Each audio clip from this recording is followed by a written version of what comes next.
नमस्कार। आप सभी का फिर से स्वागत है हमारे YouTube चैनल में।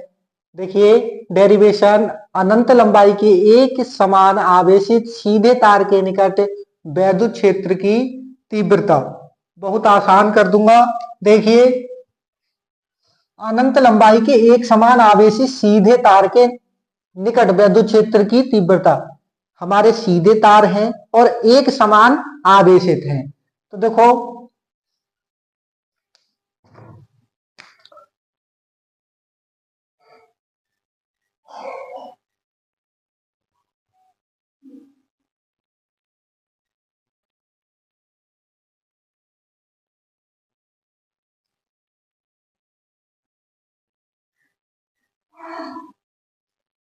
ये हमारा गॉसियन पृष्ठ है जो कि वक्र वक्र के साइज का है।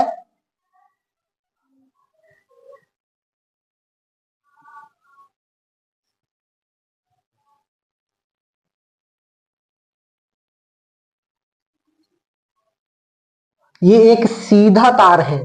ये सीधा तार है और इस तार की जो लंबाई है वो अनंत लंबाई है और ये दोनों एक ही प्रकार से आवेशित है। यहां भी धन आवेशित है और ये यहां भी धन आवेशित है। अब देखो, यहां से और यहां तक की दूरी हमारी लंबाई एल है और इसकी जो त्रिज्या या दूरी होगी वो आर है। हमारी जो त्रिज्या होगी वो आर है यहां से यहां तक की। अब देखिए, यहां पर एक वैद्युत फ्लक्स है, जो यहां एक वैद्युत फ्लक्स है। इसकी जो दिशा है, जो वैद्युत क्षेत्र है वो ई सदिश है और इसकी जो क्षेत्रफल है डी ए वो भी सदिश है। दोनों एक ही दिशा में है और यहां पर एक और वैद्युत फ्लक्स होगा जिसकी जो क्षेत्रफल होगा वो लंबवत होगा, डी ए। इसका जो वैद्युत क्षेत्र होगा वो सीधा होगा।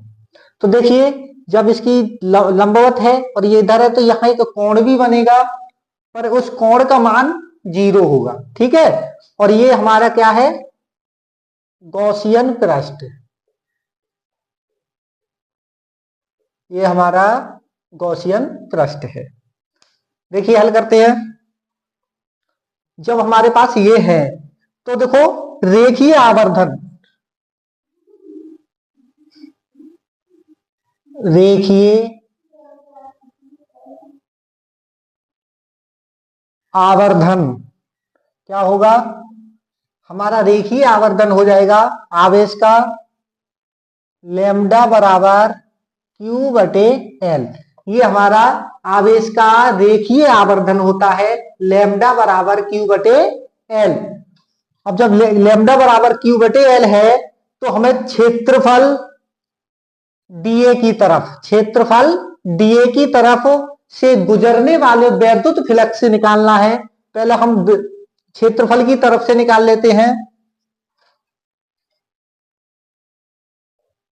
क्षेत्रफल डीए से गुजरने वाला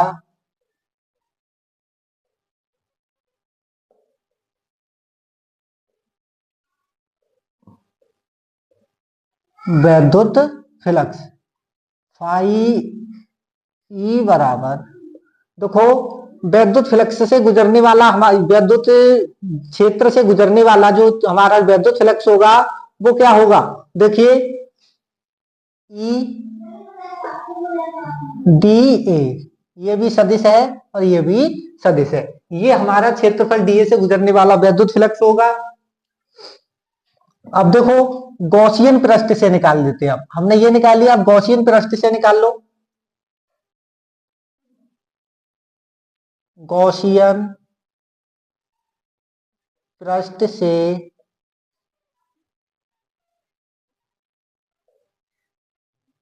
गुजरने वाला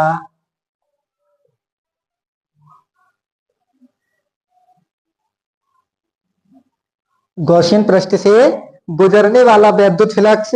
अब जब गॉसियन फ्लक्स से गुजर रहा है तो देखो यहां से गुजरेगा तो ये समाकलन करेगा, तो समाकलन करेगा तो क्षेत्रफल भी इसका समाकलन क्षेत्रफल होगा, और ये होगा हमारा E सदिश गुणा dA सदिश। ये हमारा गॉसियन पृष्ठ से गुजरने वाला होगा। अब जब गॉसियन पृष्ठ से हो गया तो देखो यहां पर हमारा E क्या है, नियत है। जहां E नियत है, जब E नियत है तो देखो ये dA क्या होगा हमारा, dA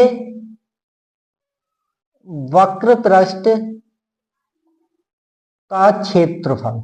dA क्या होगा हमारा, वक्र पृष्ठ का क्षेत्रफल होगा, और वक्र पृष्ठ के क्षेत्रफल को हम जानते हैं 2πrl। ये होता है हमारा वक्र पृष्ठ का क्षेत्रफल, क्योंकि ये कैसा बेलनाकार और बेलन का वक्र पृष्ठ का क्षेत्रफल होता है 2πrl। जब 2πrl होता है तो देखो इसमें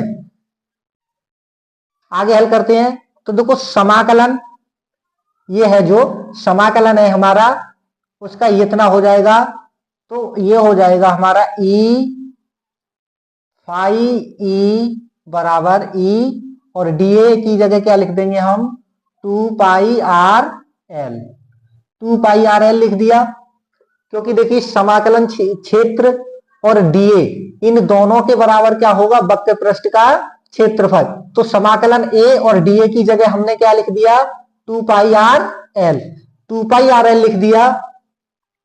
अब देखो गॉस की प्रमेय से हमारे पास ये आ गई गॉस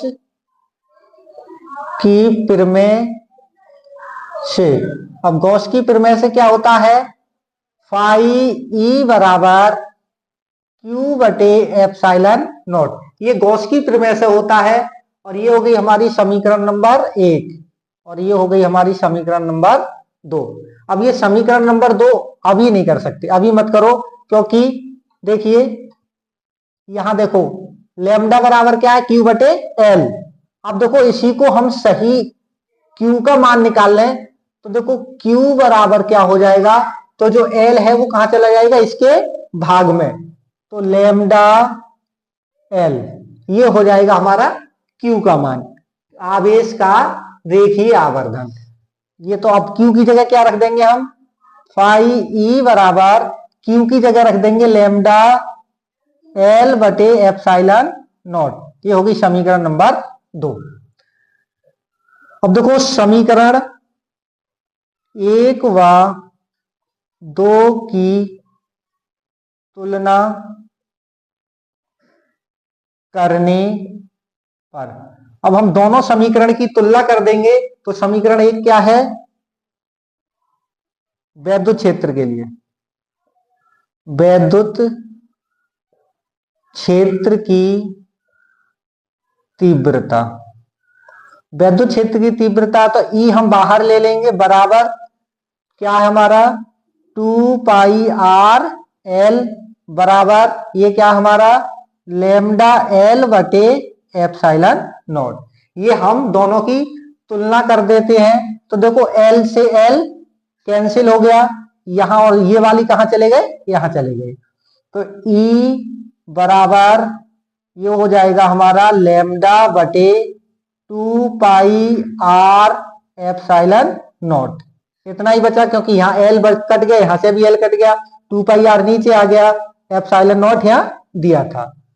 तो देखो आगे, अब देखो यहां कुछ ना हम सही करने के लिए 2 से ऊपर गुणा कर देते हैं, 2 से दोनों को हम बराबर कर लेते हैं, क्योंकि हम जानते हैं 4π एप्सिलॉन नॉट इतने का मान हम जानते हैं। तो इतना करने के लिए हमें क्या करना पड़ेगा, 2 से गुणा करनी पड़ेगी। जब यहां 2 से गुणा करेंगे तो 2 से हम ऊपर भी गुणा करेंगे, तो 2 लैम्डा ऊपर हो गया, और 2 से नीचे गुणा करेंगे तो 4π एप्सिलॉन नॉट और r ये हो गया। जो इसको सरलतम रूप में लिखेंगे तो 1/4π एप्सिलॉन नॉट, ठीक है, 2 लैम्डा बटे में r, ये हो गई हमारी वैद्युत क्षेत्र की तीव्रता। वैद्युत क्षेत्र की तीव्रता, यही हमारा व्यंजक आ गया। धन्यवाद।